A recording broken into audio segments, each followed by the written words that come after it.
మోకాల నొప్పులకు ఎటువంటి సర్జరీ లేకుండా ఎపియాన్ పెయిన్ క్లినిక్ అందిస్తున్న అత్యాధునిక చికిత్స. నమస్తే, నేను విజయ్.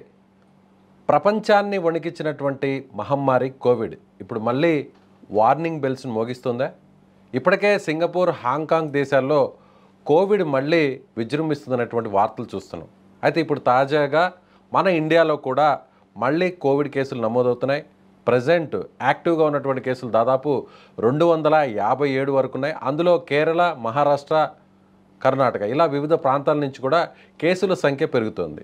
అయితే ముఖ్యంగా విదేశాల నుంచి తిరిగి మన దేశానికి వస్తున్నటువంటి కొంతమంది సెలబ్రిటీస్ కూడా కోవిడ్ వచ్చినట్టుగా తెలుస్తుంది. అసలు నిజంగా ఇప్పుడు వస్తున్నటువంటి ఈ వేరియంట్ వల్ల ప్రమాదం పొంచి ఉందా?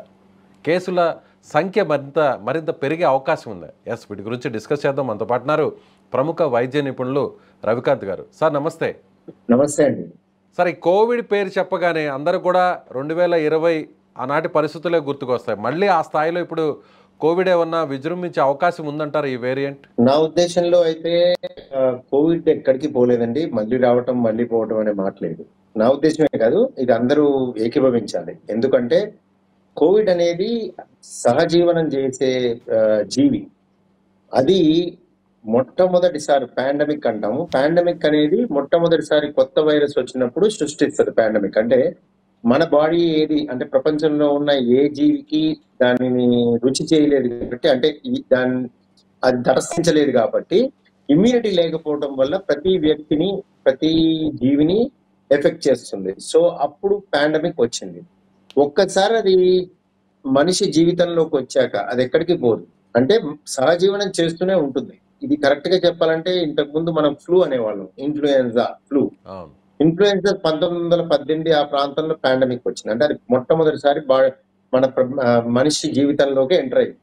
అప్పటి నుంచి ఇప్పటి వరకు మనం దాన్ని కామన్ కోల్డ్ అంటాం.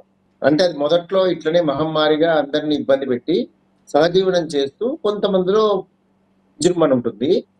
ఆ కొంతమంది ఎంతమంది అంటే 1000లో ఒకళ్ళు కానీ 10,000లో ఒకళ్ళకి కానీ ఆ విజృంభణ ఉంటుంది. మిగతా అందరికీ మామూలుగా ముక్కు పుచ్చుకోవటం, గొంతు కష్టంగా ఉండటం, పడుకోవటం, కొంచెం బాడీ ఎక్స్ వచ్చి ఒక రోజు పడుకోవటం, మళ్ళీ యథాతథంగా 5 రోజుల్లో మనం లేచి నడవటం.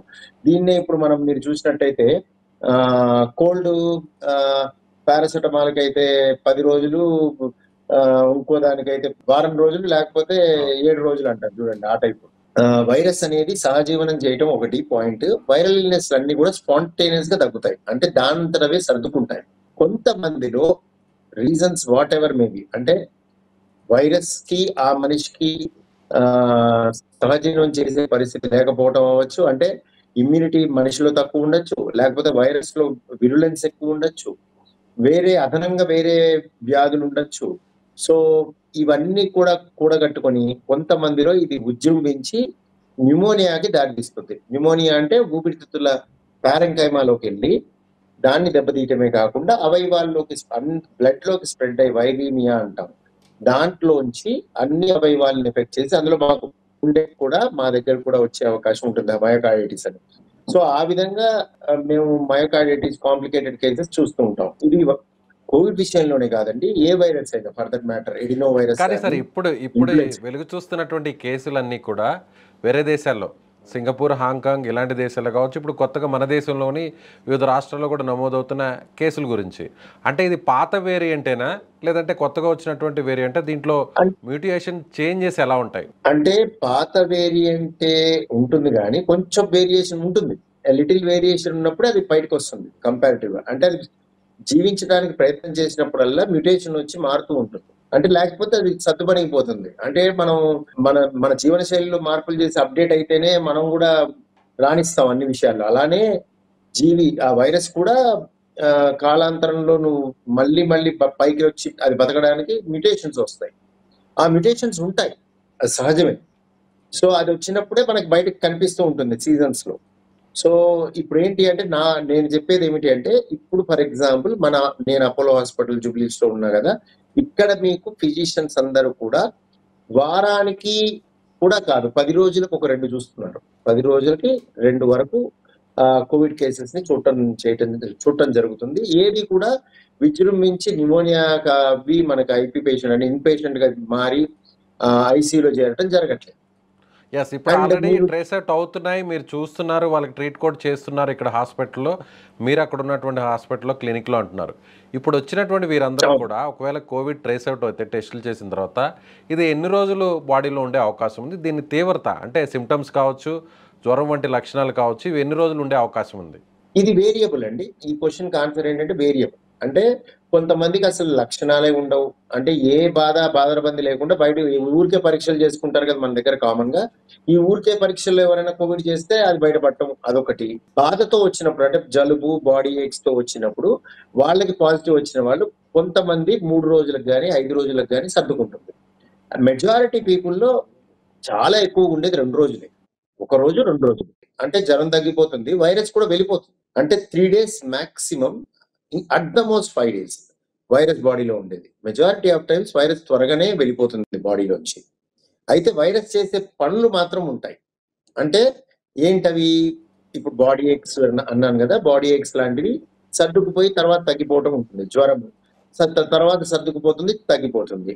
కొంతమందిలో మాత్రం అవి లోపలికెళ్ళి న్యూమోనియాగా మారుతుంది. అంటే ఊపిరితిత్తులని ఇన్ఫెక్ట్ చేయడం వల్ల ఊపిరితిత్తుల్లో నిమ్ము అంటాం. న్యూమోనియా అంటాం. అవును. ఈ న్యూమోనియా వచ్చి వీళ్ళల్లో ఎక్కువ రోజులు అది వైరస్ వెళ్ళిపోయాక కూడా దాని ప్రభావం వల్ల వీళ్ళల్లో ఎక్కువగా ఐసీయూలో ఉండే పరిస్థితి ఏర్పడవచ్చు. కానీ ఇప్పటికి అటువంటి పేషెంట్స్‌ని చూడటం జరగట్లేదు. ఇంకా అటువంటి పేషెంట్లు జరగట్లేదు. ఎందుకు అంటే మొదటి దశలో పాండమిక్ వచ్చినప్పుడు 100లో ఇద్దరికి ఈ విధమైన తీవ్రత మోర్టాలిటీ వచ్చేది. అంటే ప్రాణం మీదకొచ్చి ప్రాణాపాయ స్థితి వచ్చేది 100లో ఇద్దరికి జరిగింది.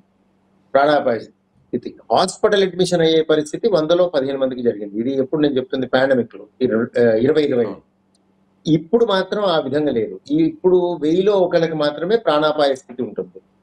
అండ్ తీవ్రత హాస్పిటల్ అడ్మిట్ అవ్వడం కూడా 1000లో ఒక 10 మందికి ఉంటుంది. అంతకంటే ఇది స్ప్రెడ్ స్ప్రెడ్ ఎలా అవ్వటం ఉంది? అంటే అనేది 2020, జనరల్‌గా 21లో ఏ ఏ రోజు విధంగా అయితే అందరికి స్ప్రెడ్ అయిందో అలాగే ఇది కూడా స్ప్రెడ్ అయ్యే ఛాన్స్ ఉంది.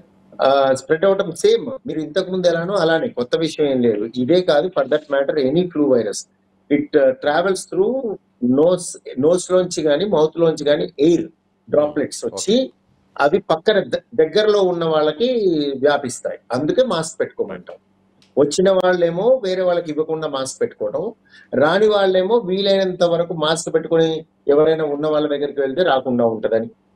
So right sir. ఈ విధంగా అలాగే మీకు డాక్టర్ గారు కోవిడ్ వచ్చిన ఇద్దరు పేషెంట్స్ చనిపోయారు మన ఇండియాలో అంటున్నారు. అందులో ఒకరు ఏదో క్యాన్సర్ వ్యాధితో బాధపడుతున్నవారు, మరొకరు వేరే కిడ్నీ ఇష్యూస్ ఉన్న చిన్న వయసు ఉన్నటువంటి అబ్బాయి చనిపోయారు అని అంటున్నారు. సో అంటే ఆల్రెడీ వాళ్ళకి ఇష్యూస్ ఉన్నాయి కాబట్టి వాళ్ళు డెత్ అవ్వడం జరిగింది. కాబట్టి వేరే రీజన్ లేని వాళ్ళు భయపడాల్సినటువంటి అవసరమే లేదు అంటారు. అంతేనా ఫైనల్గా? లేదండి. అస్సలు లేదు. ఇంకోటి ఇది కొత్తగా వచ్చింది అనుకోకండి. ఇది ఉంది. మనతో పాటు ఉంది. మనలో ఉంటుంది.